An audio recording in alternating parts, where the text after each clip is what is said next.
So today we'll be discussing the second learning objective, which is to understand how to use basic numerical and graphical techniques. So in this session, we will cover how numerical measures help to explain data and increase understanding of the data, and a brief overview of the different numerical measures such as mean, median, mode, range, and calculation of the numerical measures, identifying and explaining outliers, interpreting the various graphical representations such as bar charts, stem and leaf diagrams, and use of different diagrammatic and graphical forms. So as we move ahead, first thing we will go through is like key terminologies. Like first of all, like what is numerical data?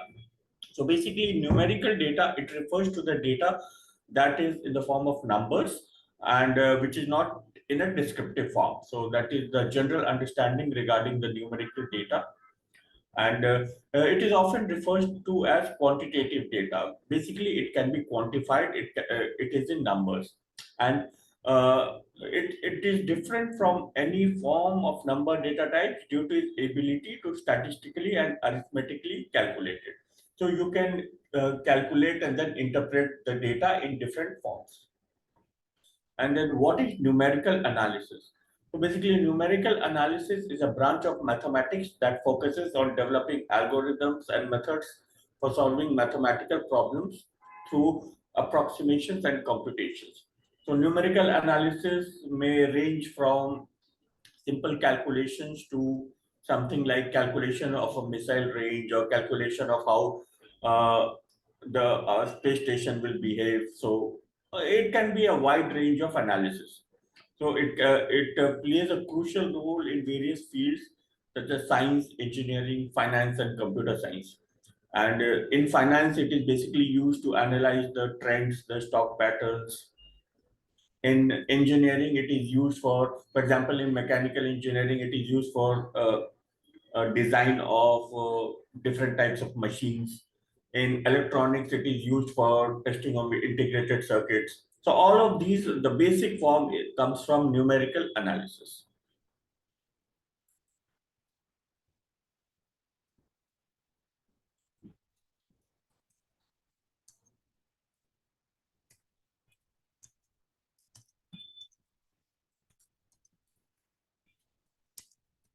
So I see the laptop of Jack is taking some time.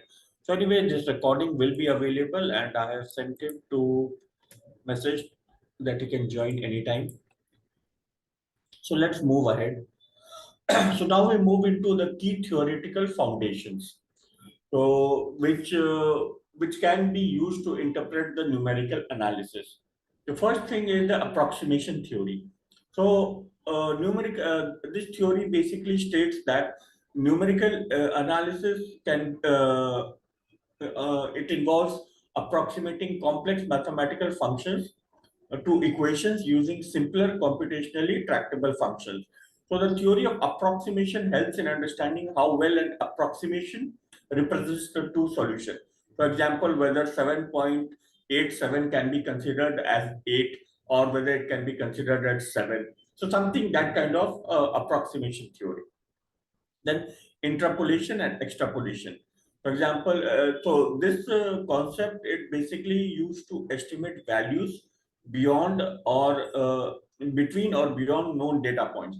For example, if you have values of between 1 and 7, so you can use those values to approximate what will be the values at 5, so something like that. So some of the advanced use are Lagrange interpolation and Newton's interpolating polynomial, which provide theoretical frameworks for interpolation. So an example could be like at 7 p.m. Your say truck or your machine is at a different coordinate, and at 8 p.m. it is at different coordinate. So you can approximate like at what coordinates it will be at 7:30 p.m. or probably at 8:30 p.m. So interpolation and extrapolation, these are used for when you don't have the exact values for all the coordinates. Then we have numerical integration. So this involves approximating different integrals of functions. So it is basically a calculus method and theoretical foundations for numerical integration. These include concepts like trapezoidal rule and Simpson's rule. So as you go higher advanced in statistics, you will be coming across these terms. Then we have root finding algorithm. So methods like Newton-Raphson method and bisection method are used to find root or solution of equations. So these are derived based on the calculus and numerical analysis. So again, numerical analysis is the basic foundation for any mathematical calculation. And then linear algebra. So it is for use solving of systems of linear equations. Now, general linear equation could be like y is equal to mx plus c. So here it is like you use independent variables and then you test the variability on the dependent variable. So this is again one of the theoretical foundations of statistical analysis. So next we move into ordinary differential equations and partial differential equations. So the numerical methods for these are vital in many scientific and engineering applications. So for example, if you use in stock markets, if you use the options, uh, the futures and options, so these are basically derived from ordinary differential equations and partial differential equations. So an example is the numerical solution of a differential equation using the finite difference method. So, suppose if you have a one-dimensional heat conduction equation where du by dt, it is denoted by differential of u against the differential of time. So, where u is the temperature and t is the time is equal to alpha, second level differentiation of temperature and second level differential of time. So here U is the temperature, T is the time, and X is the distance, and alpha is the thermal diffusivity. So this is used in thermodynamics and heat calculations. So the finite difference method it has a discrete space and time and uses numerical approximations to solve this equation. So the resulting equations can be presented in the tables and graphs along with the detailed explanation of methodology. Like for different values of U, what will be your heat conduction equation? So that can be presented. So again, these are used when you move towards higher level of statistics. So next is the graphical techniques. So graphical techniques are a very useful way of analyzing the way in which random measurement errors are distributed. So for example, graphical techniques are fundamentals in statistics for visualizing the equations. So these are used to represent the data and to understand the trend or the behavior of any equation or underlying the patterns, trends, and relationships within the data sets.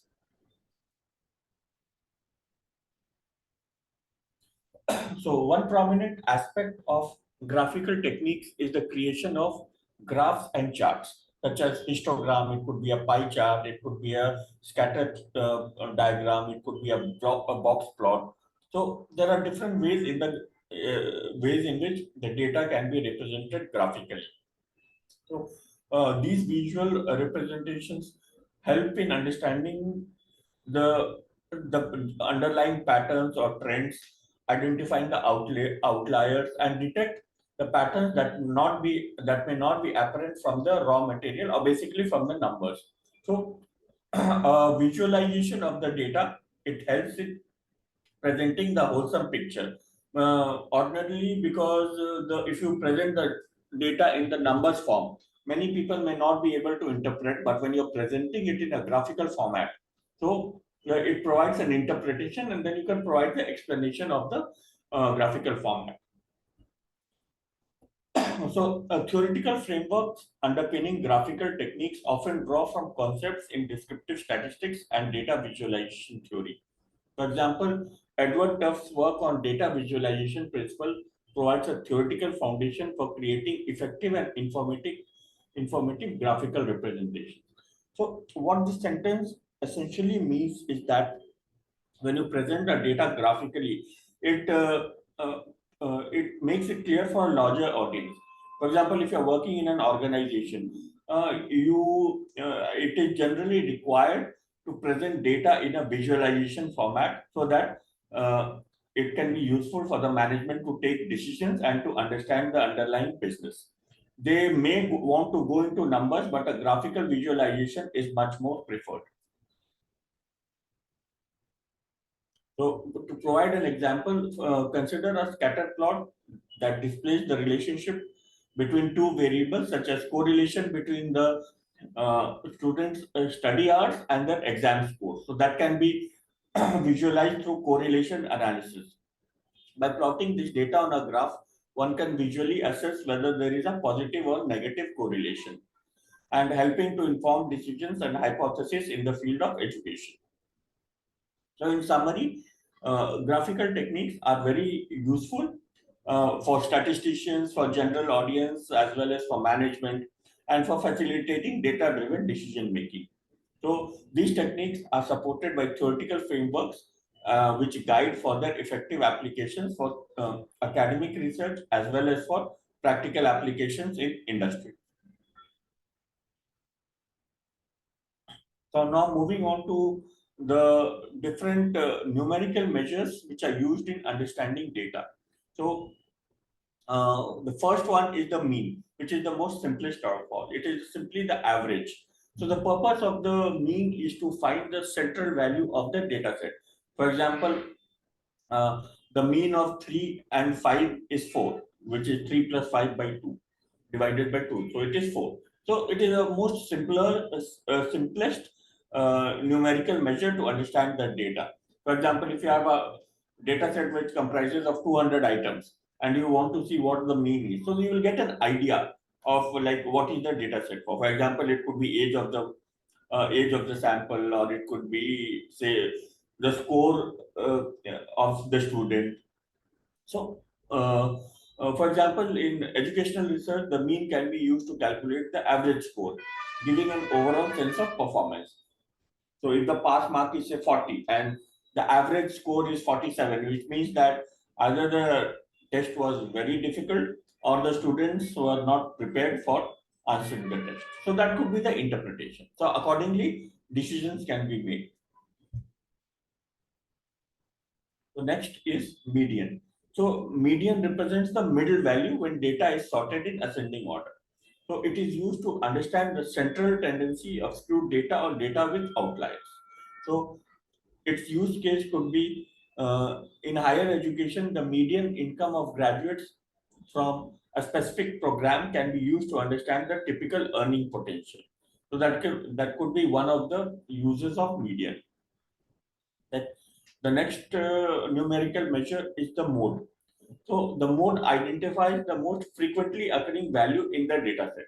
For example, in a data set which comprises of scores of students, the out of 10, if four scores are say 60, so that is the mode is 4 of that data set. So, in a survey of student preferences for learning resources, identifying the mode can highlight the most popular choice among students. So, that is one of the use of uh, the numerical measure of mode.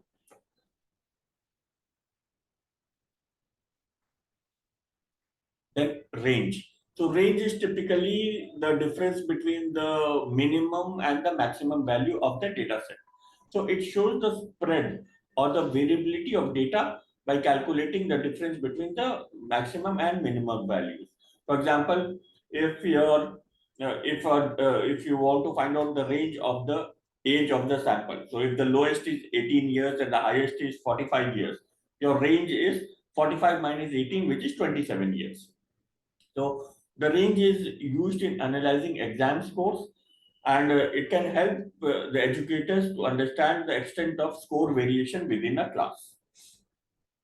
Then we have variance and standard deviation. So the variance and standard deviation measure the variability of the data, or they are used to quantify the dispersion or spread of data points around the mean.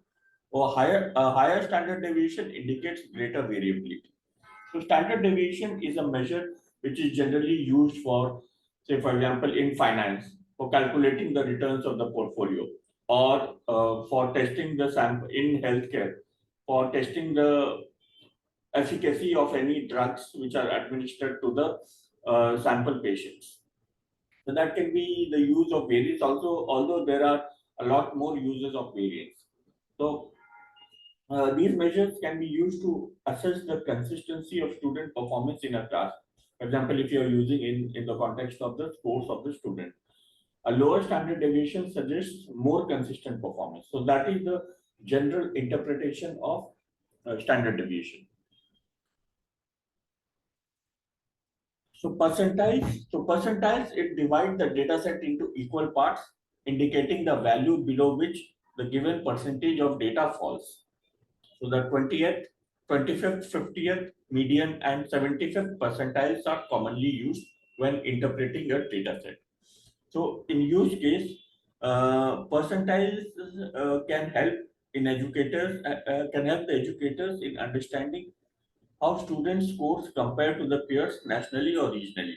So what is the 25th percentile? What is the 50th percentile? So that is how it is used. Then you have the correlation coefficient, which is the Pearson correlation coefficient. It quantifies the strength and direction of the linear relationship between two variables. So, so basically, it is used to assess like how strongly or weakly there is a correlation between two variables. In educational research, this can be used to assess the relationship between factors like study time and exam performance. So that is the use of correlation coefficient. So next we move into the regression analysis. So regression analysis is basically conducted to investigate the causal relationship, or in simpler terms, the cause and effect relationships between the independent and dependent variables. So basically how few variables they lead to changes in the dependent variable. So it helps to predict outcomes based on input variables. So in use case, an example is regression analysis can be applied to predict student success based on factors like attendance, study habits, and prior academic performance. So this can be the use of regression analysis. So here attendance and study habits can be independent variables, and academic performance can be a dependent variable. So next is the frequency distribution. A frequency distribution table summarizes data by counting the number of times each value or category occurs in the data set. So it is basically counting the frequency. So in course evaluation, a frequency distribution of student ratings can provide insights into the distribution of opinions about a course. So that is the use of a frequency distribution table. The next data set, next numerical measure is the quartiles. So quartiles, it helps to divide data into 4 equal parts. They help identify the spread and distribution of data. So a use case is that it can be used to analyze the distribution of student ages in a university's enrollment data. So here I've given example mostly to with respect to educational research or educational background, so that it is easier for you to understand like how these numerical measures, which are the basic concepts of any statistical analysis, how they are applied. So next we move into how data is presented in suitable diagrammatical and graphical format. So the first one is bar charts. So bar charts, they generally represent data using rectangular bars of varying heights. They are suitable for comparing discrete categories of groups. So bar charts, you represent the data using two parameters. For example, it could be like score against a subject. For example, in statistics, you have got this much score. In engineering design, you have got this much score. It is just a graphical representation of data. In academic aspect, bar charts can be used to illustrate the enrollment numbers in different programs at a university, and to understand like which program is seeing higher enrollment and which is more popular among the students.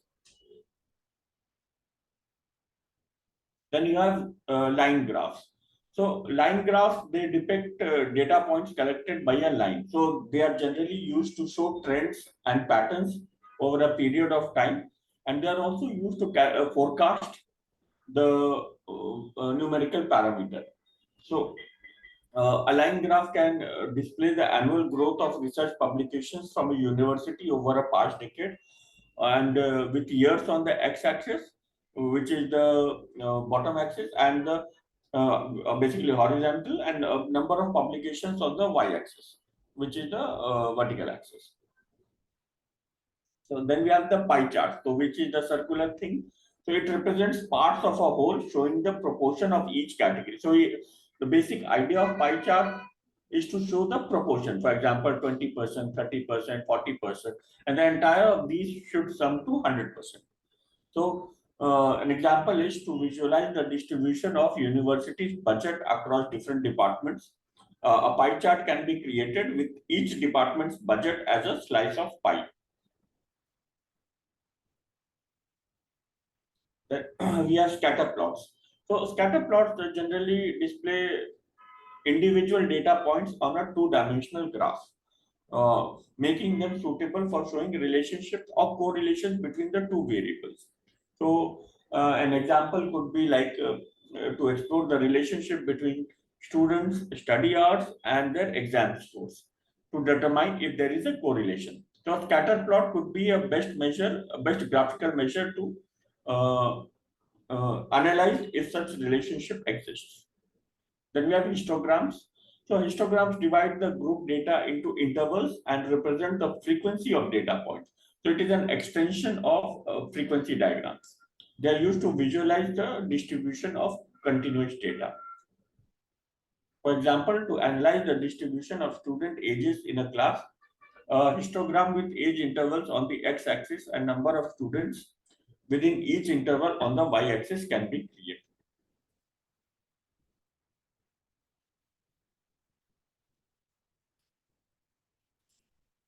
So next graphical format is the use of box and whisker plots. So box and whisker plots display the distribution of data showing the median, quartiles, and potential outliers. So here you can analyze what are the outliers, which data sets they fall within a pattern, and what are their mean and quartile. An example could be to compare the distribution of test scores across different subjects. Box and whisker plots can be created for each subject, allowing you to see the median and variability in the scores. Then finally, we have heat maps. So heat maps use color intensity to represent data values in a matrix or grid format.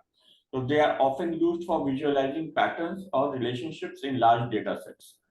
For example, in educational research, you can create a heat map to display student performance in various subjects over multiple semesters with colors indicating performance levels.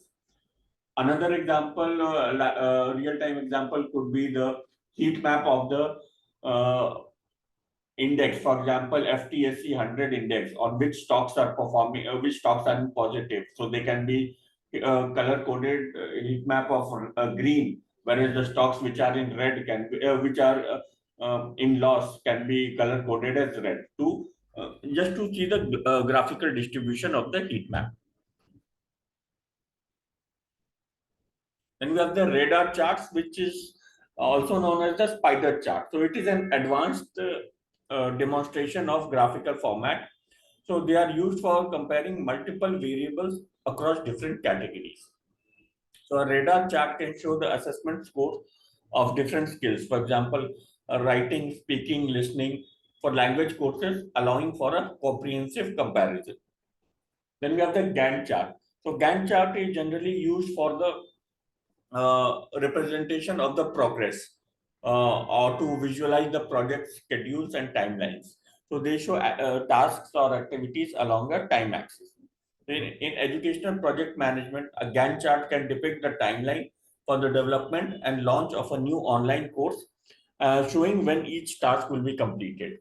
So for another example in educational research could be like you can present your if you're doing a master's course or a PhD course, you can present your thesis timelines, like when you're going to complete the introduction chapter, the literature review chapter, the data analysis chapter. So that can be presented in the form of a Gantt chart. So next we move into interpretation of different graphical and diagrammatical representations of data. So whatever we have studied so far, like say bar chart, pie chart, Gantt chart, how do you interpret those graphical data? So the first one is bar chart. So in a bar chart, the height of each bar represents a quantity or value. For example, if a bar chart shows in a score 78, so like you will be able to interpret that as 78 is the total how many 78 students are passed, or and if it shows 32 students are failed, so it shows the value associated with a specific category. Your category could be say students who have passed or failed. So category could be students who have scored more than 70. Category could be students who have scored less than 50. So it depends. So again, bar charts you can prepare based on what kind of data you need to project to the audience. So another example is showing the enrollment number of students in various departments. Taller bar indicate larger enrollments in those departments. Then you have the line graphs. So line charts, like we also discussed earlier, it shows the trends over time or across a continuous variable. For example, it could be like illustrating annual research funding for a university, whether it has increased over a period of time or whether it has remained constant or it has decreased. So an upward sloping line indicates an increasing trend in the funding, and a downward sloping line indicates a decreasing slope of funding. Then we have the pie chart. So in a pie chart, each slice represents a portion of the whole. So an example could be like distribution of university's budget. How much budget is going for research? How much budget is going for regular expenses? How much budget is going for innovation? And how much budget is going for marketing and spending? So that is how you interpret a pie chart. And you have the scatter plot. So scatter plot, they display individual data points. The basic interpretation is where that data point lies the entire data set. So in a scatter plot comparing study hours and exam scores, points clustered in an upward sloping pattern suggest a positive correlation between study time and performance. So that is the interpretation of scatter plots. Next, we have histograms. So histograms display the distribution of continuous data. Here, you have to observe the shape and spread of bars to understand the data distribution. So for example, in a histogram of student ages, a bell-shaped curve indicates the relatively normal distribution of ages. So a bell-shaped curve, if you understand, like most of the values will fall below between the ranges. Say, for example, 95% or 98%. So that is how you interpret the data. Next, we have the box and Whisker plots. So box and Whisker plots show the distribution of data, including median quartiles and potential outliers, like we already discussed before. So here, a longer box indicates greater variability in the scores, while outliers are shown as individual points outside the whiskers. So that is the interpretation of box and Whisker plots. Then we have the heat maps. So heat maps use color intensity to represent data values. So here the color variations are used to identify patterns or trends. So like I give an example of how you can classify stocks which are in positive and stocks which are in negative. So in an academic performance heat map, darker colors may represent higher grades while lighter colors indicate lower performance. Again, there is no rule for color coding. You can apply on your own, but you have to state the legend like what color coding have you used for the heat maps. The interpretation of radar charts, it is to compare multiple variables across categories. For example, in a radar chart comparing students' language skills, longer spokes indicate higher proficiency in specific skills. So here you have to observe the shape and position of data points to understand relative strengths and weakness.